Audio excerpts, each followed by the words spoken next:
পেয়ারা খাওয়ার উপকারিতা ১. রোগ প্রতিরোধ ক্ষমতা বাড়ায়। পেয়ারায় প্রচুর ভিটামিন সি থাকে, যা শরীরের ইমিউন সিস্টেম শক্তিশালী করে, তাই রোগ প্রতিরোধ ক্ষমতা বাড়াতে নিয়মিত পেয়ারা খান। হজম শক্তি উন্নত করে। এতে উচ্চ মাত্রার ফাইবার থাকে, যা কোষ্ঠকাঠিন্য দূর করতে সাহায্য করে এবং হজম ভালো রাখে। ডায়াবেটিস নিয়ন্ত্রণে সহায়ক। পেয়ারা রক্তে শর্করার মাত্রা নিয়ন্ত্রণে রাখতে পারে। এটি হৃদরোগের ঝুঁকি কমায়, রক্তচাপ নিয়ন্ত্রণে সাহায্য করে এবং আপনার হার্টকে সুস্থ রাখে। এতে থাকা পটাশিয়াম ও ফাইবার রক্তচাপ নিয়ন্ত্রণে সাহায্য করে এবং হার্ট ভালো রাখে। ত্বকের জন্য উপকারী ভিটামিন ও অ্যান্টিঅক্সিডেন্ট ত্বককে উজ্জ্বল ও সতেজ রাখতে সাহায্য করে। ওজন কমাতে সাহায্য করে, কম ক্যালোরি এবং বেশি ফাইবার থাকা এটি দীর্ঘক্ষণ পেট ভরা রাখে। পটাশিয়াম ও ফাইবার রক্তচাপ নিয়ন্ত্রণে সাহায্য করে এবং হার্ট ভালো রাখে।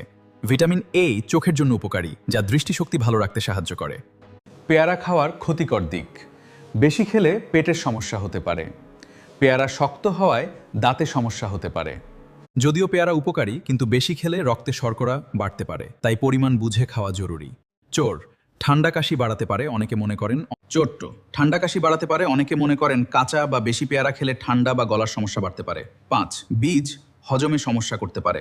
পেয়ারা বীজ বেশি খেলে কারো কারো পেটে অস্বস্তি বা কোষ্ঠকাঠিন্য হতে পারে। প্রতিদিন 1-2টা মাঝারি আকারের পেয়ারা খাওয়া যথেষ্ট। সবকিছুই পরিমাণ মতো খেলে উপকার বেশি। আরও ভালো ভালো ভিডিও পেতে চ্যানেলটি লাইক, শেয়ার, ফলো, কমেন্ট এবং সাবস্ক্রাইব এবং ফলো দিয়ে সাথে থাকবেন। ধন্যবাদ।